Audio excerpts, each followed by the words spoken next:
Brain Thunder. With us today, we have Brandon Singer, who is the founder and CEO of Mona Retail Holdings, a new age retail real estate holdings company. Mona stands for the making of a new age and is driving the renaissance of retail. Mona was founded in September 2020 in the midst of the COVID-19 pandemic. Brandon, it's so good to see you. Likewise, thank you for having me. Of course, the amount of times that I'm walking down the street and I'm going to my office and I'm walking to my law firm and I see the big purple Mona Lisa, I mean, it piqued my interest. There we go. Which is obviously your signature image, right? Yes. So I want to know a little more about what Mona is. Sure. And more specifically, your campaign, which is Mona Cares, that you've launched. Yep. And is dedicated to helping New York City's business owners and restaurants. So Sure. tell me more about that. So Mona, which as you said stands for Making of a New Age, M-O-N-A, Yeah. is a retail real estate advisory company focusing on the renaissance of retail. Mm-hmm. What does that mean? Yeah. Over the past, call it 10 years, 15 years or so, as the internet and e-commerce has gained prominence, and major cities and streetscapes in major cities and malls and shopping centers, you've seen a lot of the traditional retailers and retail companies that we've all grown up with and loved, not really here anymore. A lot of them are disappearing, going out of business. You walk the streets of New York, you walk the streets of Chicago, it seems like every other store is vacant. Right. So Mona was born to help revitalize retail real estate, and the name Mona, like I said, making of a new age, and is sort of this Mona Lisa being from the Renaissance period. Mona is symbolic of the Renaissance of retail. Yeah.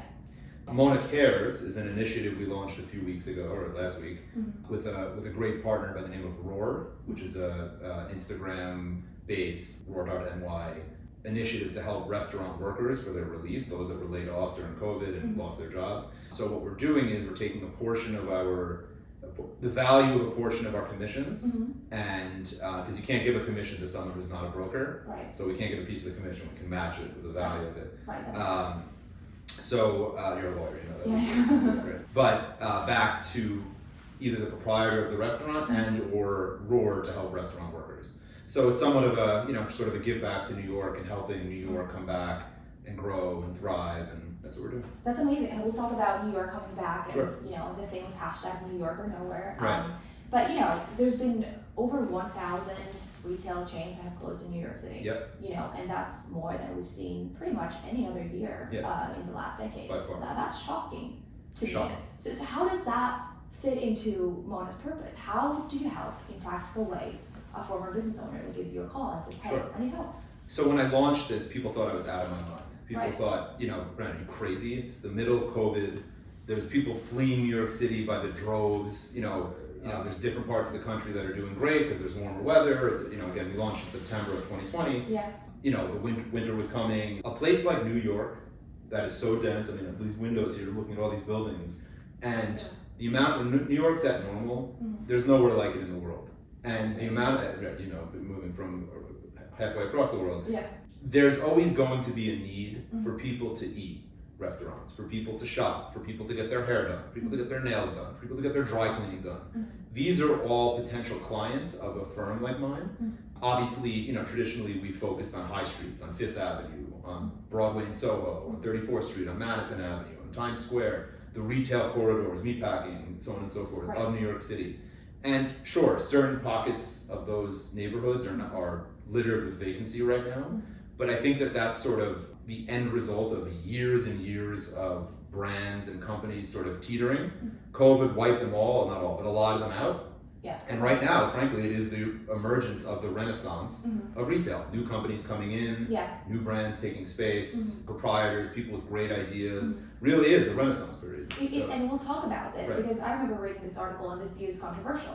And I've expressed it to gauge people's understanding and interpretation of it, Right. and I've gotten mixed reactions. And I want to see yours. There's an argument to be made about it's a good thing that some businesses close down because in their place we'll have bigger, better, sturdier, more durable ones emerge. You spoke about the Renaissance. Does that fit into your vision? Totally. It's an evolution, right? Yeah. And only the strong survive. Right. And if you're a retailer or a retail concept that was basing your business model on ways of old and not embracing the ways of now and in the future, frankly, Correct. you got wiped out. That's right. It's sad. I mean, don't get me wrong. It's terrible. People lost their shirt. People lost a lot of money, lost jobs. Big companies went out. People were laid off. Not good by any means. And I'm not happy it happened. But if you were to look at a positive from it, I think what you'll see 5, 10, 15 years down the road, if you look back, you know, you used to go to a store and you'd walk in, and if you were buying a shirt, you know, you'd walk into the store and there'd be like the rack with the shirts, there'd be like a small, a medium, a large, an extra large. You'd sit there, you'd pick through it, right? And like then you'd be all crumpled up, you try it on, you throw the thing back. Yeah. There was a ginormous sort of area with inventory, usually below the store in the basement. Right. What you're seeing now, and even before COVID, but especially coming out of it, what I think will happen, more brands like Bonobos, for example. I don't know if you've ever shopped there, I don't know if they have ladies, but for men, you walk in there, you try on a shirt or a pair of pants or a sport jacket or whatever it is that you want to wear. It fits, great. You buy it, it shows up at your door the next day. That's incredible. You can't walk out with it. More and more brands and companies will, in my opinion, traditional retailers will adapt to that business model and change with the times, embracing technology, embracing fulfillment, logistics, delivery, and that's, so I agree with your point, 100%. That is incredible to me, and I know you've worked, you know, in real estate in the past and in the industry in the past, and I just want to understand, because you seem to have a good understanding of where things are going, and I just want to know how you can use, or how you're using currently, your previous experience to equip you to be the best advisor through Mona. So it's interesting, right? So I graduated college in 2007, and I went straight into retail real estate brokerage and advisory. Wow. 2007, it was, you know, the traditional brands that were expanding were the ones that were expanding. H&M, Zara, Nike, The Gap, Ann Taylor. Same old. Same one, right? Yeah. As that world continued, you know, from like, don't forget, like the financial collapse was in 2008, 2009, right? So I was brand new into my career. The world fell apart then. Oh my God. To answer your question, I saw firsthand how that can happen and how the streets of New York can, like, you know, start off really well, pricing can go through the roof, and then just crash. But similarly, because of my age, you know, in 2016, I worked as part of a big team that represented Nike, their Fifth Avenue relocation from Nike Town. Biggest retail deal of all time, I think, ever, anywhere, as far as the rent paid. Humongous deal. But the reason I referenced that is because it was so strange, right? Like, you saw the vacancy happening, but meanwhile, this big deal gets done. Shortly thereafter, I started noticing that was like the last of its kind. And founders of new interesting companies, they're similar, like Warby Parker or Casper or Schofields, or, you know, the list goes on. New takes and interesting approaches on traditional retail that were founded by people that were my age, or similar to my age. You know, at the time I was 31, 32 years old, and the founders were in their early 30s, mid 30s, late 30s, and I said to myself, why don't I just, like, I should start a company in the real estate space that is focusing on all these new brands. And helping those people. And that was my thesis, and it worked. And like the year after, like, I did some, you know, very high, not to brag, a lot of deals, a lot of production at the company that I was at. And I sort of proved my thesis right. And then sure enough, in the middle of the pandemic, we launched Mona. That was a great decision. Yeah, I think it took guts. Everybody thought. Yeah, that's crazy. It's still probably think I'm crazy, right? Okay. Yeah, but I think they're crazy. Exactly.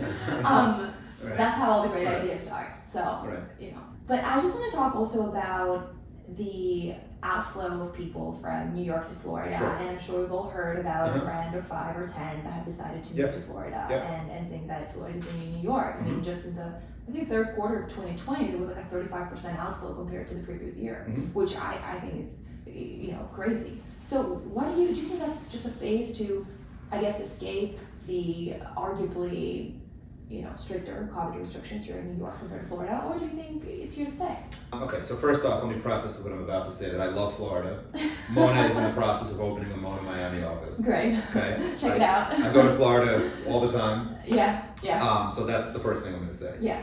But to answer your question, in my opinion, I could be wrong, but I think I'm right. At the end of this whole thing, Florida will have, and Miami, South Florida in particular, will have a net positive relative to where it was before. A lot of the big tech firms, the VC companies a lot of them are circling around Miami to open offices.